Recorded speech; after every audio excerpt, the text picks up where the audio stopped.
పవిత్రమైన సరయూ నది ప్రవహిస్తున్న దేశాలలో కోసల దేశం ఒకటి. అద్భుతమైన పెద్ద పెద్ద భవంతులతో, పూలవనాలతో, గలగల పారే నదులతో ఆ దేశం ఎంతో రమణీయంగా ఉండేది. ఆ దేశం సూర్యవంశం రాజు వెలుగులో ఉండేది. కోసల దేశపు రాజధాని అయోధ్య. దీనిని సూర్యవంశపు మొదటి రాజు అయిన మనోకుమారుడు ఇక్ష్వాకుడు నిర్మించాడు.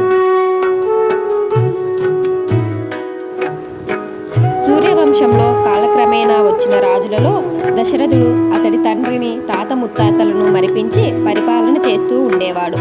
అతని పేరు శత్రువులకు సింహస్వప్నం. అధర్మం అతని రాజ్యంలో ఉండలేకపోయింది.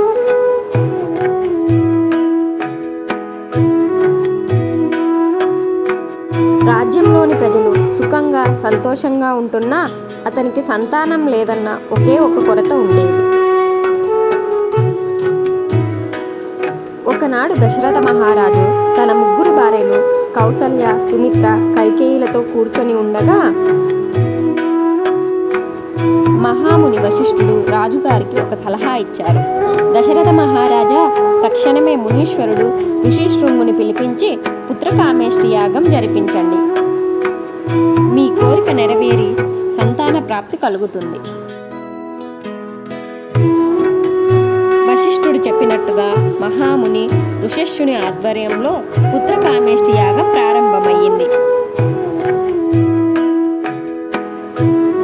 యజ్ఞగుండం నుండి దివ్య పురుషుడు ప్రత్యక్షమయ్యాడు. మహారాజా, నీ పుత్రకామేష్టి యాగం ఫలించింది. ఈ పాయసాన్ని నీ భార్యల్ని ఆరగించమని చెప్పు. కౌసల్య, ఇది దైవ ప్రసాదం. ఇందులో సగభాగం నువ్వు తీసుకొని మిగిలినది కైకేయి, సుమిత్రలకు ఇవ్వు. నెలలు గడిచాయి. అంతఃపురంలో పసిబిడ్డల కేరింతలు వినిపించసాగాయి. కౌసల్య రాముడిని, కైకేయి భరతుడిని, సుమిత్ర కవలలైన లక్ష్మణుడు, శత్రుఘ్నుడిని ప్రసవించారు. దశరథుడి సంతోషానికి అవధులు లేవు. అయోధ్య నగరవాసులంతా చాలా ఉత్సాహంతో ఆ నలుగురు రాజకుమారుల జన్మదినాన్ని జరుపుకున్నారు.